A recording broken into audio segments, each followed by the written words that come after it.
Study vibe education का आप सभी का स्वागत है। वर्तमान में आप इस टॉपिक को बहुत ज़्यादा डिस्कस किया जा रहा है। आपने सुना भी होगा, साइंस एंड टेक के रिलेटेड ये टॉपिक लिया जाता है। इस टॉपिक के अंदर क्या कहा गया है कि एलॉन मस्क की स्टारलिंक जो इंटरनेट प्रोवाइडिंग कंपनी बनाई गई है, उनके द्वारा लेकर मोदी सरकार ने लोगों को चेताया। ये क्यों मना कर रहे हैं, क्यों चेताया है, डिस्कस करते हैं इस पूरे टॉपिक पर आज। मैं आशुतोष टेलर आप सभी का स्वागत करता हूँ स्टडी वाइब एजुकेशन पर, जहाँ पर ये ऑनलाइन प्लेटफॉर्म है जहाँ पर आप हमसे जुड़ सकते हैं, अपने नॉलेज को बिल्ड कर सकते हैं। साथ ही साथ आप हमारे साथ इंटरैक्ट करके आपकी क्वेरीज भी पूछ सकते हैं। करंट अफेयर्स की शॉर्ट वीडियोस यहाँ पर अवेलेबल है। लेक्चर डिस्कशन आप और हम जिस तरह से कर रहे हैं यहाँ पर अवेलेबल है। आप यहाँ पर टेलीग्राम पर आप हमसे जुड़ सकते हैं और अपने वीडियो की लिंक और पीडीएफ प्राप्त कर सकते हैं। फेसबुक पेज पर कोई भी क्वेरी हो या फिर किसी प्रकार की आपको जानकारी चाहिए तो आप फेसबुक पेज पर जुड़ सकते हैं। अदर सोशल मीडिया हैंडल पर जुड़ने के लिए लिंक जो है डिस्क्रिप्शन में दिया हुआ है, वहाँ से आप हमसे जुड़ सकते हैं। चलिए तो देखते हैं सबसे पहले आर्टिकल क्या है। आर्टिकल ये छपा गया है, don't buy Elon Musk Starlink internet plan in India warn government. ये न्यूज़ 18 का आर्टिकल है। यहाँ पर भी ये कहा गया है सरकार के द्वारा कि इसे ना खरीदें। एक जनसत्ता है, इंडियन एक्सप्रेस का ही सब सब पार्ट है, उसी के अंदर भी ये यही खबर छपी गई। एलोन मस्क की स्टैंड में सरकार को लेकर मोदी सरकार ने लोगों को चेताया, ना लें सेवाएं, जाने इसकी वजह। विवाह ये भी टॉपिक है जो बहुत ज़्यादा डिस्कस किया जा रहा है। फर्स्ट ऑफ ऑल हम आपको एक चीज़ बताना चाहते हैं कि स्टार लिंक जो कंपनी है, स्टारलिंक इंटरनेट कंपनी, ये एलोन मस्क की कंपनी है। टेस्ला जो गाड़ी बनाती है, इलेक्ट्रॉनिक व्हीकल्स, उन्हीं के मालिक हैं और ये इनके भी मालिक हैं। तो यहाँ पर स्टारलिंक द्वारा बहुत सारे सैटेलाइट यहाँ से पृथ्वी से यहाँ पर आकाश में भेज दिए गए हैं और इस तरह से आकाश से उन सैटेलाइट के माध्यम से इंटरनेट प्रोवाइड किया जाएगा। ऐसी टेक्नोलॉजी एलोन मस्क द्वारा लाई गई है और आने वाले समय में वह भारत में भी कदम रख रहे हैं। तो यह टेक्नोलॉजी है, ये टेक्नोलॉजी 5G से भी तेज रफ्तार से चलने वाली होगी। दुनिया में हाई स्पीड इंटरनेट का लाभ उठाया जा सकता है। ऑप्टिकल फाइबर नेटवर्क है, ये उपलब्ध नहीं है। कई काफ़ी जगह ऐसी है जहाँ पर ऑप्टिकल फाइबर नेटवर्क उपलब्ध नहीं है आज भी। वहाँ पर ये चाहते हैं कि इस तरह का इनोवेशन वहाँ पर लेकर आया जाए और लोगों को सुविधा दी जाए। और यहाँ पर देखा जाए तो ये अगर कनेक्शन कराया जाता है किसी भी व्यक्ति द्वारा इंडिया में, तो $99 यानी समथिंग इंडियन रुपीज़ में 7,20 रुपीज़ के लमसम पड़ेगा ये कनेक्शन। अगर 2022 तक आने की ये बात कही जा रही है एलोन मस्क द्वारा। एलोन मस्क रेगुलरली इसके अपडेट भी देते रहते हैं और ये एक तरह से हाई स्पीड इंटरनेट दिया जाएगा। इसमें क्या होता है कि एक आपको इस तरह से छतरी और एक राउटर दिया जाएगा, जो छतरी को आप अपने घर के ऊपर लगा लेंगे और राउटर से कनेक्ट हो जाएगा। उसके बाद में इंटरनेट उससे आप इस्तेमाल कर सकते हैं। ये एक अच्छा तरीका बताया गया है इनके द्वारा। सैटेलाइट इंटरनेट कैसे मिलेगा, तो इसका फ़ायदा कैसे उठा पाएगी ये कंपनी, ये आने वाले समय में इन्होंने अपनी ऑनलाइन जो है वो बुकिंग, प्री बुकिंग चालू कर दी है और आप इनकी वेबसाइट पे जाकर अपनी बुकिंग करवा सकते हैं, ऐसा इनके द्वारा कहा जा रहा है। और साथ ही साथ ये देखिए, ये छतरी और ये राउटर मिलेगा जिससे कनेक्ट होकर आप इसका यूज़ कर पाएँगे जैसे आप घरों में अधिकतर।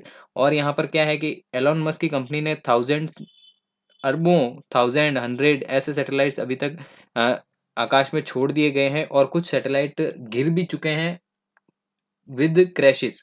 और पर ये कंपनी क्या है कि थोड़ी बड़ी और पॉपुलेटर कंपनी है, तो अमेरिका और दूसरी विदेशी जो दूसरे देश हैं वो भी इनके ऊपर कार्रवाई नहीं कर पा रहे हैं अच्छी तरीके से, क्योंकि एक स्वामित्व वाली कंपनी, एक राज करने वाली कंपनी, एक बड़ा अपना प्रोपेगेंडा बनाने वाली कंपनी यहाँ पर नहीं इन्वेस्ट इनको नहीं किया जा सकता। इनका इस्तेमाल कैसे करेंगे, स्टारलिंक का काम कैसे करेगी, तो इसका एक मैं आपको बताता हूँ कि ये ज़मीन पर ग्राउंड नोट के अलावा किसी भी इंफ्रास्ट्रक्चर पर ज़रूरत नहीं है इसको। सबसे बड़ी चीज़ है, ये किसी भी इंफ्रास्ट्रक्चर की ज़रूरत नहीं है। आप कहीं पे भी इसको लगा सकते हैं।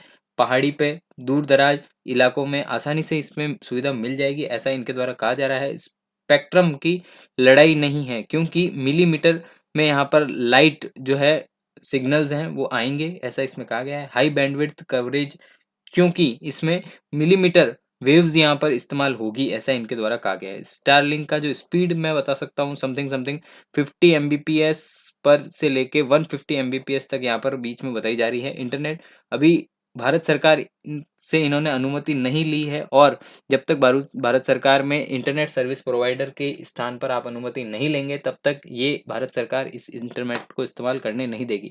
तो अभी तक एलोन मस्क की कंपनी ने भारत सरकार को यहाँ पर नहीं अनुमति ली है। इस कारण भारत सरकार बार-बार कह रही है कि आप इसका कनेक्शन मत लीजिए, क्योंकि इन्होंने अभी तक इस रेगुलेटरी एक्ट के तहत आए नहीं हैं।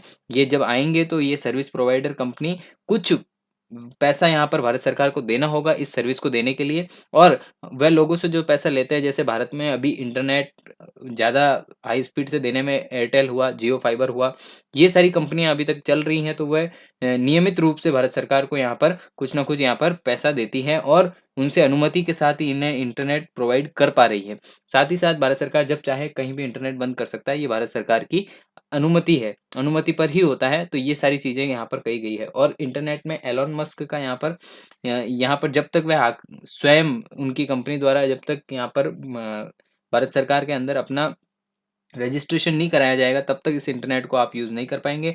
हो सकता है आने वाले समय में ऐसा ना हो, इंडियन गवर्नमेंट इनको अनुमति ना दे, क्योंकि यहाँ पर हमारे देश में जो इंटरनेट सर्विस प्रोवाइडर हैं, उनकी रेस भी यहाँ पर बढ़ जाएगी। अगर इनका एलोन मस्क का यहाँ पर अगर इंटरनेट आता है, तो यहाँ पर भारत सरकार के सामने तो कोई दिक्कत की बात नहीं है, पर यहाँ पर सबसे बड़ी दिक्कत की बात एयरटेल, जियो और अदर यूज सर्विस प्रोवाइडर के लिए होगी यहाँ पर। जैसा कि मार्केट में देखा जा रहा है कि आने वाले समय में अगर हाई स्पीड इंटरनेट के माध्यम से कारें भी टैकल होगी, बहुत सी चीज़ें होगी जिनका इंटरनेट के ऊपर ही निर्भरीकरण हो जाएगा, निर्धारीकरण हो जाएगा। तो उस चीज़ में भी देखा जाएगा कि ये क्या रोल निभाता है। एलोन मस्क की द्वारा स्पेस एक्स अपना एक खुद का सैटेलाइट लॉन्च करने का पूरा कंपनी बना रखा है, तो वो वहाँ से देखा होगा कि अब आने वाले समय में क्या होता है। आर्टिकल के ऊपर क्या लिखा हुआ देखते हैं। केंद्र सरकार ने कहा है कि स्टारलिंक इंटरनेट सर्विस प्रोवाइडर जो है सर्विसेज जो जिसके पास भारत में उपग्रह आधारित इंटरनेट सेवा देने का लाइसेंस नहीं है। सबसे बड़ी बात यही कह दी कि आपने अनुमति नहीं ली, लाइसेंस नहीं लिया। ये बात साफ करने हुए शुक्रवार को 26 नवंबर को सरकार ने लोगों को विज्ञापनों में दिखाए जा रहे एलोन मस्क की कंपनी की सेवाओं का सदस्य लेने के लिए आग्रह किया है। मतलब यहाँ पर सदस्यता लेने के लिए आग्रह किया था। यहाँ पर दूरसंचार विभाग स्टारनेट को उपग्रह आधारित संचार सेवाओं की पेशकश के लिए नियमांकन ढांचे में पालन करने और भारत सरकार में उपग्रह इंटरनेट सेवाओं की बुकिंग या सेवाएं प्रदान करने के लिए तत्काल प्रभाव से रोक लगाने का कहा है। यहाँ पर भारत सरकार यहाँ पर रोक लगाने के लिए बोल चुकी है। यही बात बार-बार कही जा रही है। विभाग ने एक बयान में कहा है कि पता चला है कि स्टारलिंक ने भारत में उपग्रह आधारित स्टारलिंक इंटरनेट सेवा की बिक्री या बुकिंग शुरू कर दी है। डिपार्टमेंट में मुताबिक स्टारलिंक ने वेबसाइट से भी यह स्पष्ट होता है। मतलब यहाँ पर यह भी कहा गया है कि स्टारलिंक की वेबसाइट के जरिए भारत में भारतीय उपभोक्ताओं को कंपनी के आधारित इंटरनेट सेवा बुकिंग कर सकते हैं। मतलब अभी तक कुछ लोग तो ऐसे भी हैं जिन्होंने बुकिंग कर ली है। हो सकते हैं बहुत महंगा पड़ेगा वैसे तो ये रिचार्ज, क्योंकि 500-600 रुपये में अगर आप एयरटेल का फाइबर या फिर जियो का फाइबर लेते हैं तो वो भी सस्ता पड़ता है ये, जबकि आपको 7-8 हज़ार रुपये का महीने का पड़ेगा। पर एलोन मस्क ने यहाँ पर यह भी कहा है कि आने वाले समय में जैसे यूजर्स बढ़ेंगे, जैसा कुछ रहेगा आने वाले समय में हम इंटरनेट को और भी सस्ता करेंगे। यहाँ पर ऐसा इनका कहा गया। स्टारलिंक सर्विसेज के द्वारा अरबपति मालिक स्पेस एक्स एरोस्पेस कंपनी का एक डिजिटल विभाग है, जहाँ पर स्टारलिंक जो है वो भारत में अपना कारोबार 1 नवंबर को रजिस्टर कराया था। मतलब यहाँ पर इन्होंने भारत सरकार ने यहाँ पर रजिस्ट्रेशन करवा लिया है, कारोबार के मामले में रजिस्ट्रेशन कराया है। इन्होंने विज्ञापन देना शुरू कर दिया है, और सरकार के अनुसार इन्होंने अपनी सेवाओं को प्री सेल करने शुरू कर दिए। मतलब इन्होंने pre booking, pre registration, pre sale करना स्टार्ट कर दिया है।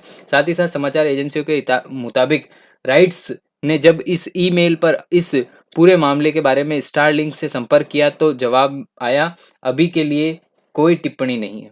जवाब ये आया था कि अभी के लिए कोई टिप्पणी नहीं है। इससे पहले भारत में स्टारलिंक के क्रिएटर डायरेक्टर संजय भार्गव ने भारत को सैटेलाइट सेवाओं का लॉन्च करने की कंपनी की शुरुआत को खुलासा किया था। उन्होंने घोषणा की कि स्टारएक्स की अब भारत में 100% स्वामित्व वाली सहायक कंपनियां हैं और यह लाइसेंस लेने के लिए आवेदन करना शुरू कर सकती हैं। साथ ही साथ भारत में बैंक खाते खोल सकती है। मतलब यहाँ पर बैंक खाते खोलने के लिए भी आपको अनुमति चाहिए होगी। उन्होंने यह भी बताया है कि भारत में कंपनी के द्वारा पहले 5,000 प्री ऑर्डर मिल चुके हैं। मतलब ऑलरेडी मैंने बताया ना आपको, भारत में कुछ लोग ऐसे हैं जिन्होंने प्री प्री ऑर्डर कर लिया है, प्री बुकिंग भी कर ली है यहाँ पर, लेकिन उन्होंने प्रोसेस नहीं किया जा सकता क्योंकि कंपनी ने भारत में संचालन के लिए भारत सरकार से लाइसेंस नहीं मांगा है। स्टारलिंक के ग्राहकों को प्राथमिक सूची की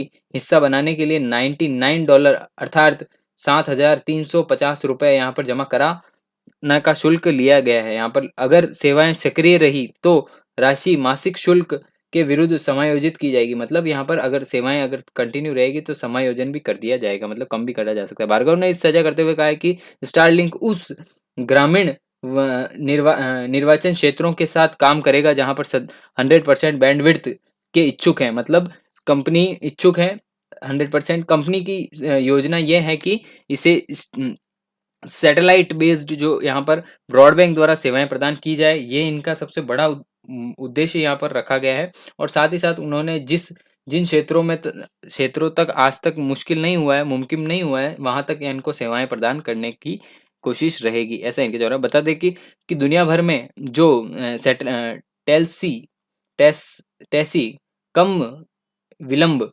ब्रैंडविड्थ इंटरनेट सेवाएं देने के लिए विश्व भर में कंपनियों की बढ़ती संख्या पृथ्वी की परिक्रमा करने वाले नेटवर्क के हिस्से के रूप में छोटे उपग्रहों को लॉन्च कर रही है। खास दूर संचार क्षेत्रों में यहाँ पर केंद्रीय ध्यान केंद्रित करने के लिए उन्होंने स्थलीय इंटरनेट बुनियादी ढांचे तक पहुंचना संघर्ष किया जा रहा है। मतलब यहाँ पर सैटेलाइट के माध्यम से क्या होता है, मैं आपको थोड़ा सा और स्पष्ट करता हूँ। इसके अंदर कितना लगता है, मतलब सैटेलाइट कितने लगेंगे। यहाँ पर ऐसा बताया गया है कि कम से कम कितने सैटेलाइट हो सकते हैं पृथ्वी के ऊपर, चारों ओर 1000 सैटेलाइट्स बिछाए जाएंगे जिसके माध्यम से इंटरनेट यूज़ किया जा सकता है। ब्रॉडबैंड और फाइबर केबल्स जो होती है वो हम लैन के द्वारा इस्तेमाल करते हैं। लोकल एरिया नेटवर्क होता है, नेटवर्क केबल के माध्यम से हमारे पास नेट पहुंचता है ब्रॉडबैंड में। अब यहाँ पर एलोन मस्क जी चाह रहे हैं कि यहाँ से इंटरनेट इस तरह से जोड़ दिया जाए कि पृथ्वी के चारों ओर उपग्रहों से नेटवर्क जुड़ जाए और हमें उसका इंटरनेट का यूज़ कर सके, ताकि एक जाल बहुत बड़ा बन जाए। यहाँ पर पृथ्वी से टकराने के उपग्रह ऊपर छोड़ दिए गए हैं पृथ्वी से, तो बार बार टकरा कर कुछ उपग्रह नीचे भी गिर चुके हैं अभी तक, ऐसा इनमें बताया जा रहा है। कम से कम समय लगेगा इस इंटरनेट को मिलने के लिए, और आने वाले समय में इस इंटरनेट की काफ़ी मांग कही जा रही है। स्पेस एक्स में मौजूद सैटेलाइट जो हैं, चलेगा कैसे से इंटरनेट, तो इंटरनेट इसमें हजारों सैटेलाइट मिलकर आपस में नेटवर्क बनाएंगे, जिससे स्टारलिंक नाम दिया गया है जो बना रहे हैं।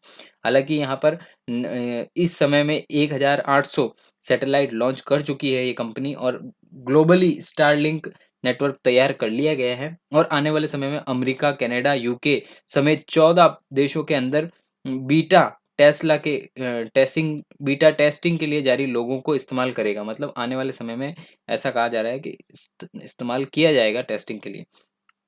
ओवरलोड भी यहाँ पर कम होगा, ये सबसे बड़ी चीज़ रहेगी।